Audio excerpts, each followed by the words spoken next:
앞으로 우리가 평생 감당해야 할 돼지가 바로 이 사람이에요.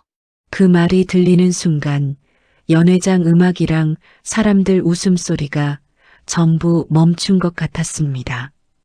잠들고 서 있던 제 손이 아주 살짝 떨리더군요. 저는 65, 시장에서 반찬 가게를 30년 넘게 한 사람입니다. 사람들은 저를 그냥 시장 이모라고 부르고 아들은 우리 엄마라고 부르지만 며느리는 속으로 저를 뭐라고 부르는지 그날 정확히 알게 됐습니다. 돼지, 앞으로 감당해야 할 짐 같은 존재. 안녕하세요. 사연팔이 소녀입니다. 인생의 여러 사연을 오디오북으로 만들고 있습니다. 당신의 소중한 구독, 좋아요는 영상 제작에 아주 큰 힘이 됩니다. 결혼식장에 가기 며칠 전부터 저는 거울을 붙잡고 살았습니다. 옷장을 뒤져 가장 멀쩡한 남색 정장을 꺼내 입어보고 몇 년 만에 미용실에 가서 머리도 했습니다. 어머니, 오늘 진짜 젊어 보이세요. 미용사가 그렇게 말해주니까 괜히 마음이 조금 놓이더군요. 집에 돌아와 거울을 다시 보며 눈가 깊은 주름을 손가락으로 쓸어보았습니다. 그래, 주름은 못 가려도 단정하기는 하다.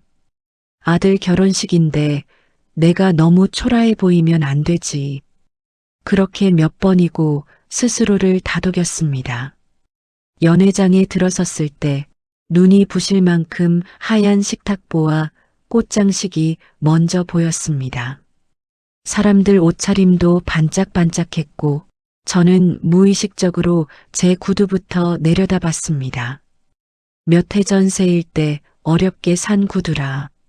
제 눈에는 아직도 아까운 새 구두였거든요.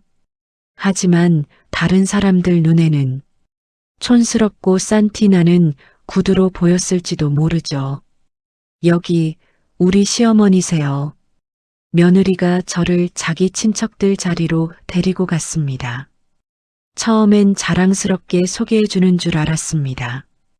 그래서 허리를 조금 더 펴고 인사를 하려고 했죠. 그 다음에 나온 말이 문제였습니다. 시장 앞에서 반찬 가게 하시는데 살도 많고 말도 많으셔서요.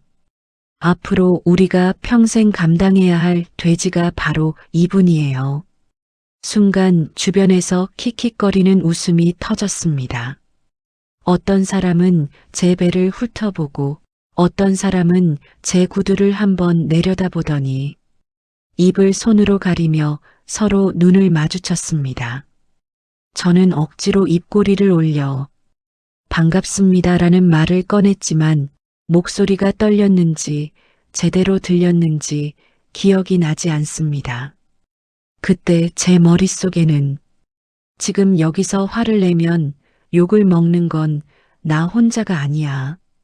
아들까지 싸잡혀서 말 나올 거야. 오늘은 이 아이 날이니까 무조건 참자. 이 생각만 맴돌고 있었습니다. 속은 타들어가는데 겉으론 웃는 척을 해야 했습니다. 식이 진행되는 동안 신랑 신부 입장, 부모 인사, 케이크 커팅, 사람들은 사진 찍고 박수치며 떠들썩했지만 저는 숟가락을 제대로 들지 못했습니다. 음식 맛이 하나도 느껴지지 않았거든요. 머릿속에는 며느리의 한마디만 계속 맴돌았습니다. 돼지, 감당해야 할 존재, 짐, 사진 찍을 때만큼은 억지로라도 환하게 웃으려고 했습니다. 나중에 사진이라도 예쁘게 나와야 아들이 볼 때 마음 덜 아플 것 같았거든요. 그래서 일부러 고개를 조금 더 들고 카메라를 정면으로 바라보았습니다. 집에 돌아오는 지하철 안에서 창문에 비친 제 얼굴을 한참 바라봤습니다. 화장은 이미 번져 있고 새 구두는 발 뒤꿈치를 긁어 피가 맺혀 있었습니다. 그 모습을 보다가 나도 모르게 씁쓸한 웃음이 나왔습니다. 그래, 내 말대로 나 돼지일지 모른다. 살도 붓고 나이도 먹고 촌스럽고 시장 냄새도 나겠지. 그래도 내가 여기까지 어떻게 왔는지는 너보다 내가 더 잘 안다. 그리고 마음속으로 한 줄을 더 덧붙였습니다. 그리고 말이다. 누가 누구를 감당할지는 아직 모르는 거다. 그날 밤 가게 셔터를 내리고 불을 끄는데 마음 한쪽이 이상하게 차분해졌습니다. 평생 참고 낮추고 죄송하다는 말 먼저 하며 살아왔지만 이번만큼은 그냥 삼키고만 있지는 말아야겠다는 생각이 들었습니다. 그게 아주 조용한 시작이었습니다. 사실 며느리가 보는 나는 그냥 시장에서 김치나 퍼주는 살만 찐 시골 아줌마일 겁니다. 앞치마에 국물 튀고 손톱 밑에 고춧가루 조금 끼어 있는 사람. 하지만 내 인생은 그 한 줄로 설명되지 않습니다. 20살 때 나는 가진 것 하나 없이 이 시장에 들어왔습니다. 하루 일당 몇천 원 벌던 시절부터 시작했죠. 아침에 눈 뜨면 아직 해도 안 떴고 집에 돌아갈 때는 늘 가게 셔터가 반쯤 닫힌 뒤였습니다. 그렇게 벌어도 손에 남는 건 거의 없었습니다. 그러다 30이 넘었을 때쯤 시장 맞은편에 낡은 상가 하나가 매물로 나왔습니다. 벽지는 뜯어져 있고 화장실은 오래돼 냄새가 났지만 나는 괜히 그 건물을 유심히 보게 되더군요. 저런 걸 돈 있는 사람들이 사는 거겠지, 그렇게만 생각했습니다. 그런데 건물주라는 아저씨가 어느 날 내 가게에 와 김치를 사면서 툭 던지듯 말하더군요. 이 가게도 언젠가 보증금 올려야지. 나도 건물 대출 갚아야 하거든. 그 말을 듣는 순간 머리가 번쩍했습니다. 월세 내는 사람 말고 월세 받는 사람이 되면 어떨까? 그날 밤 나는 집에 돌아가 낡은 통장들을 전부 꺼내 식탁 위에 늘어놓았습니다. 잔액은 초라했지만 그래도 눈에 보이게 모여있는 숫자들이 있었습니다. 나는 펜으로 계산을 하기 시작했습니다. 조금만 더 모으면 대출 끼고 저런 낡은 건물 하나쯤은.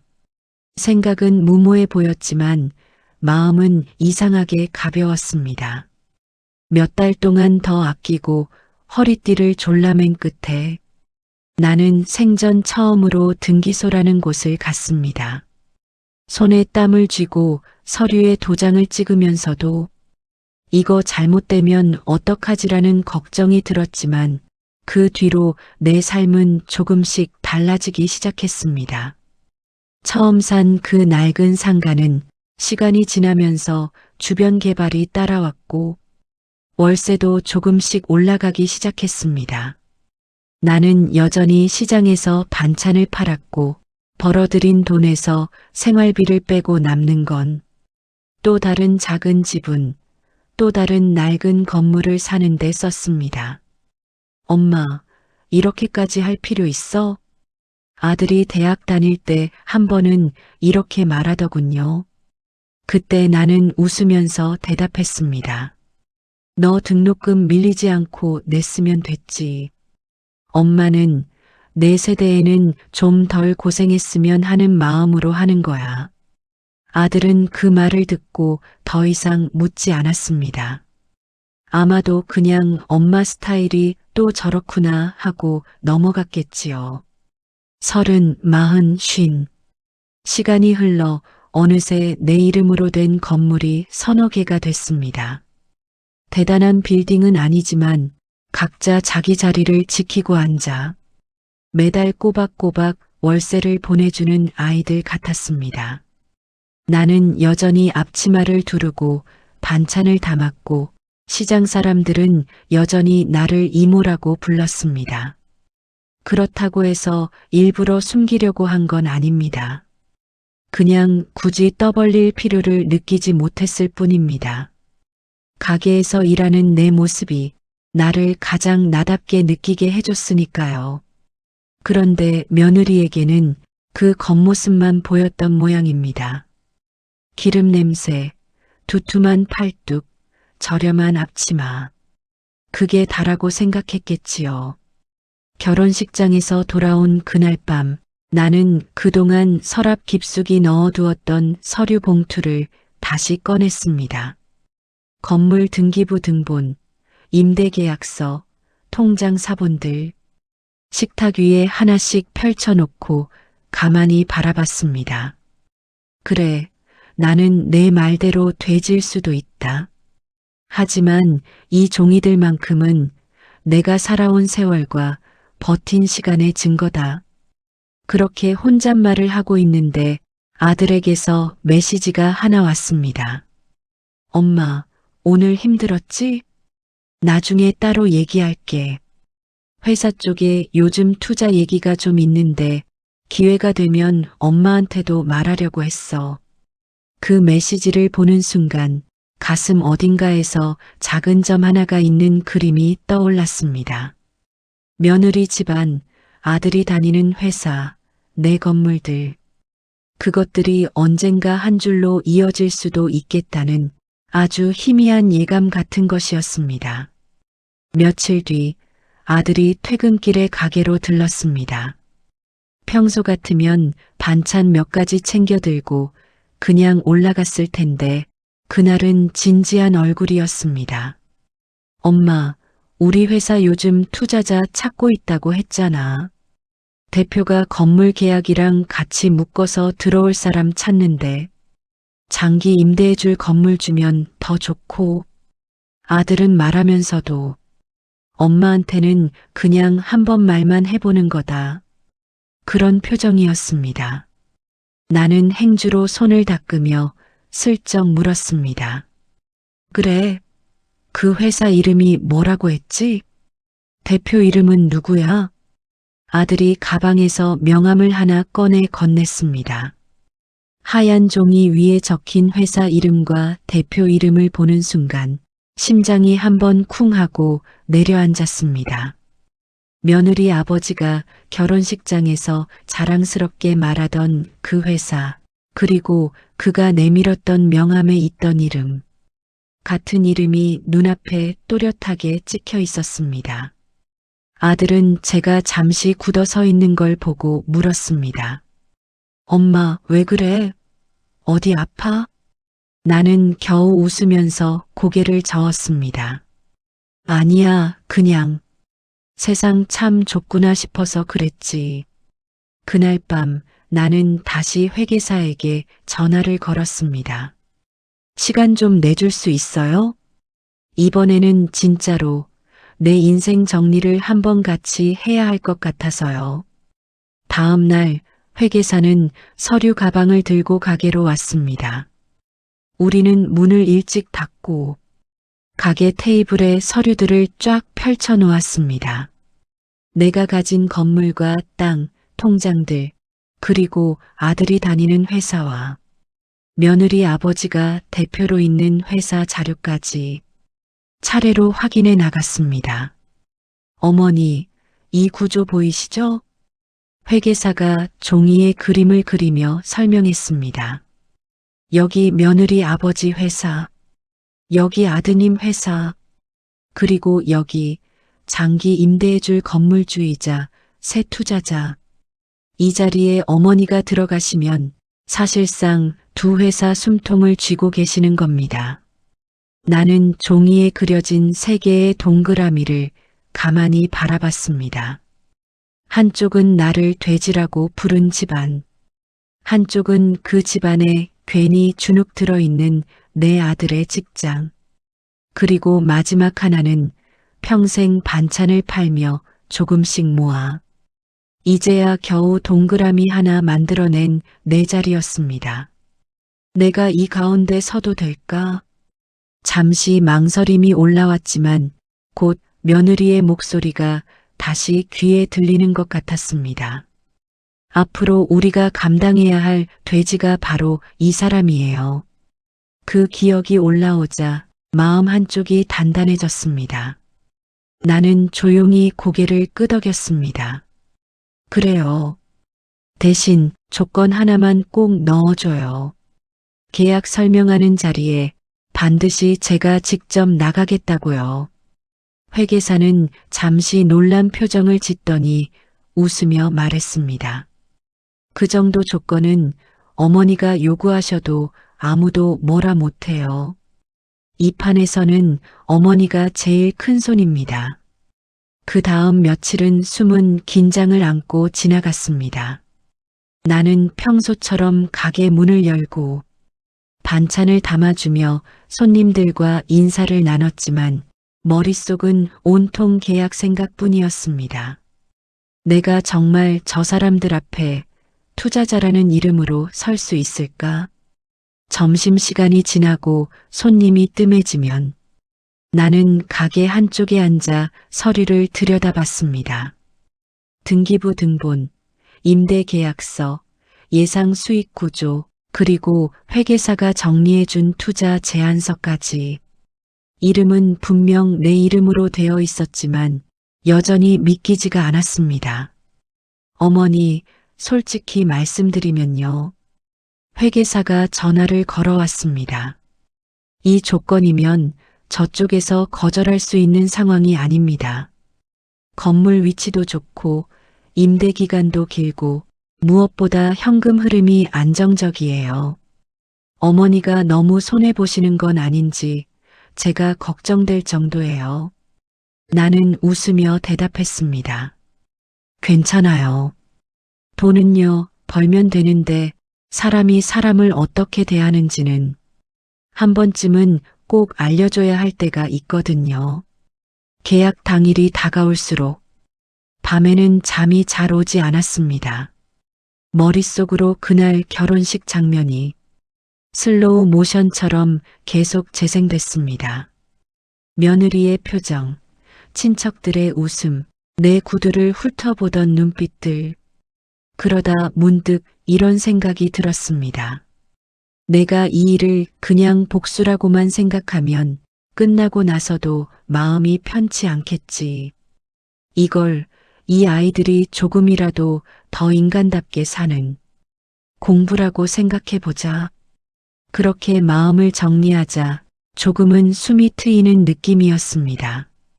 계약 전날 아들이 집에 들렀습니다.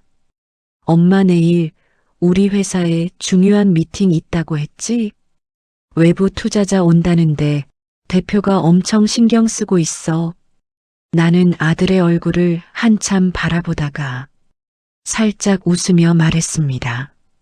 그래, 중요한 날이겠네. 너도 괜히 주눅 들지 말고. 너희 회사에 들어오는 사람도 결국 사람은 똑같다. 아들은 그 말이 무슨 뜻인지 모르겠다는 표정으로 고개를 갸웃했습니다. 그 아이 눈에는 아직도 나는 시장 반찬가게 사장일 뿐이었으니까요. 계약 당일 아침 나는 평소보다 조금 일찍 일어나 옷장을 다시 열어봤습니다. 결혼식 때 입었던 남색 정장을 한 번 더 꺼냈다가 도로 넣었습니다. 오늘은 그날이랑 같으면 안 되지. 대신 몇 년 전 건물 하나 정리하고 나서 기념으로 산 밝은색 정장을 꺼내 입었습니다. 거울 앞에 서서 스스로에게 천천히 말했습니다. 그래, 오늘은 반찬가게 이모가 아니라 계약하러 가는 대표라고 생각하자. 신발끈을 꽉 묶고 집을 나서는데 가슴속에서는 묵직한 떨림과 이상하게도 아주 작은 기대가 함께 움직이고 있었습니다. 계약 장소는 강남 한복판 깔끔한 회의실이 있는 빌딩이었습니다. 접수 데스크를 지나 엘리베이터를 타고 올라가는 동안 나는 손에 든 서류 가방을 한 번 더 꼭 쥐었습니다. 회의실 문을 열자 먼저 도착해 있던 사람들이 고개를 들었습니다. 아들의 회사 대표, 담당 직원, 그리고 며느리 아버지가 앉아 있었습니다. 그는 처음에 나를 보고도 그냥 새로운 투자자쯤으로 생각했는지 밝게 웃으며 인사를 건넸습니다. 먼 길 오시느라 고생 많으셨습니다. 대표님. 나는 가볍게 목례를 했습니다. 초대해 주셔서 감사합니다. 서류가 오가고 회계사와 변호사가 계약 구조를 설명하는 동안 분위기는 비교적 차분했습니다. 나는 조용히 설명을 들으며 필요한 부분에만 짧게 질문을 했습니다. 그러다 어느 순간 며느리 아버지가 서류 한 장을 넘기다 말고 고개를 갸웃거리더니 나를 뚫어지게 바라봤습니다. 잠깐만요. 혹시 우리 딸 결혼식 때 그 시어머님 맞습니까? 회의실 안 공기가 순간 무겁게 가라앉았습니다. 아들의 대표도 놀란 눈으로 나를 번갈아 보았습니다. 나는 천천히 고개를 끄덕였습니다. 네, 그날은 반찬 가게 하는 시어머니였고요. 오늘은 대표님 회사 건물주이자 여기에 투자하러 온 사람입니다. 그의 얼굴에서 혈색이 스르르 빠져나가는 게 보였습니다. 잠시 말을 잇지 못하던 그는 억지로 웃음을 지어 보이며 중얼거렸습니다. 아, 예. 세상이 참 좁습니다. 그죠? 나는 굳이 그를 곤란하게 만들 생각은 없었습니다. 그래서 최대한 담담한 목소리로 말을 이었습니다. 저는요, 그날 들은 말 그대로 제 마음에 오래 남겨두려고 했습니다. 하지만 한편으론 그 집안이 앞으로 제 아들을 어떻게 대할지에 대한 답도 같이 들은 기분이었거든요. 아무도 말을 잇지 못했습니다.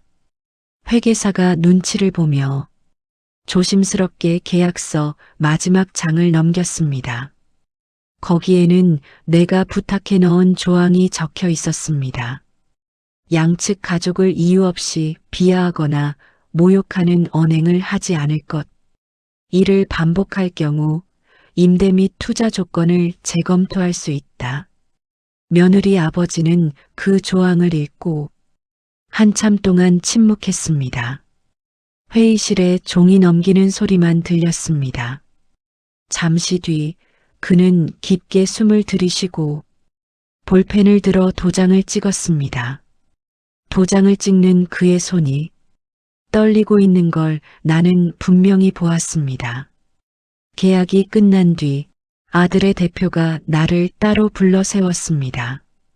어머님, 사실 오늘 오시기 전까지는 그냥 평범한 투자자 분이라고만 생각했습니다. 앞으로 잘 부탁드리겠습니다. 나는 웃으며 짧게 대답했습니다. 우리 애들 서로 민망하지 않게만 대해주세요. 저는 그거면 됩니다. 그날 이후로 며느리 집안의 태도는 눈에 띄게 달라졌습니다. 예전 같았으면 명절 전에 형식적인 문자 한 통 보내던 사람들이 이제는 먼저 전화를 걸어 어머니 요즘 건강은 어떠세요? 하고 묻기 시작했습니다. 집에 올 때도 빈손으로 오는 법이 없어졌습니다. 과일 한 상자, 약초, 영양제 같은 걸 들고 와 거실에 조심스레 내려놓았습니다. 처음엔 솔직히 통쾌했습니다. 결혼식장에서 나를 돼지라고 부르며 비웃던 사람들이 이제는 대표님 어머님이라며 허리를 숙이니 말입니다. 하지만 사람 마음이란 게 참 이상해서 그 통쾌함도 시간이 지나니 서서히 옅어지더군요. 어느 날 며느리가 혼자 집에 찾아왔습니다. 현관문을 열었을 때 그 아이는 평소 같지 않은 얼굴을 하고 서 있었습니다.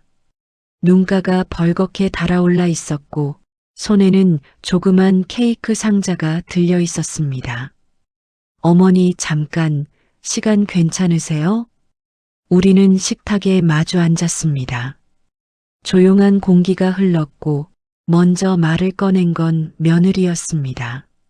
어머니, 그날 결혼식장에서 했던 말, 저 아직도 기억하세요, 그렇죠? 나는 솔직히 대답했습니다. 잊을 수가 있겠니? 근데 그게 너를 미워하는 이유로 남아있지는 않다. 며느리는 고개를 숙인 채 두 손을 꼭 쥐었습니다. 그때는 제가 진짜 세상에서 제가 제일 잘난 줄 알았어요. 우리 집 형편, 아빠 하는 일, 그게 다 제 능력인 줄 착각했어요. 시장, 반찬 가게, 그런 것들을 좀 낮게 본 것도 사실이고요. 정말 죄송합니다. 나는 잠시 숨을 고르고 나서 천천히 말을 꺼냈습니다. 그래, 솔직해서 고맙다. 나도 내 나이 때는 세상이 다 내가 아는 줄 알고 살았어. 근데 한 가지만 기억했으면 좋겠다. 나는 며느리를 바라보며 조금 더 또렷한 목소리로 말을 이었습니다. 사람 값은 옷이나 집이 정하는 게 아니야. 지금까지 어떻게 버티면서 살아왔는지, 어디서 어떤 마음으로 서 있었는지가 정하는 거야. 너도 앞으로 많은 사람을 만나겠지만 내가 그날 너한테 받은 느낌을 다른 누군가가 받게 하지는 않았으면 좋겠다. 그 말을 듣던 며느리는 끝내 눈물을 흘렸습니다. 나는 한숨을 내쉬며 그 아이 어깨를 천천히 토닥였습니다. 괜찮다. 사람은 원래 실수하면서 배우는 거야. 나도 그 일을 겪으면서 내가 어떤 사람인지 다시 확인했으니까. 그날 밤 가게 셔터를 내리고 돌아오는 길에 문득 이런 생각이 들었습니다. 그래, 나는 여전히 시장 반찬 가게 이모고 앞치마 두르고 김치 담는 사람이야. 동시에 몇 채 건물의 주인이기도 하고 아들 회사의 중요한 투자자이기도 하지. 하지만 그 어떤 이름보다 내가 가장 마음에 들어하는 호칭은 여전히 엄마이고 가끔 들려오는 이모, 오늘 그 반찬 더 없어요? 하는 시장 손님들의 목소리입니다. 누가 나를 뭐라고 부르든 이제는 덜 상처받습니다. 어차피 내가 어떤 길을 걸어 여기까지 왔는지 가장 잘 아는 사람은 나니까요. 혹시 이 이야기를 듣고 계신 분들 중에도 겉모습만 보고 쉽게 판단당한 적 있는 분들이 있다면 한 번쯤은 이렇게 말해보셨으면 좋겠습니다. 그래, 내 눈에는 내가 돼지처럼 보일지 몰라도 누가 누구를 감당해야 하는지는 조금만 더 살아보면 알 거야. 그리고 언젠가 당신 앞에 고개 숙이고 서 있는 사람들이 생긴다면 그때는 오늘 제 이야기를 살짝 떠올려 주셔도 좋겠습니다. 살짝 떠올려 주셔도 좋겠습니다.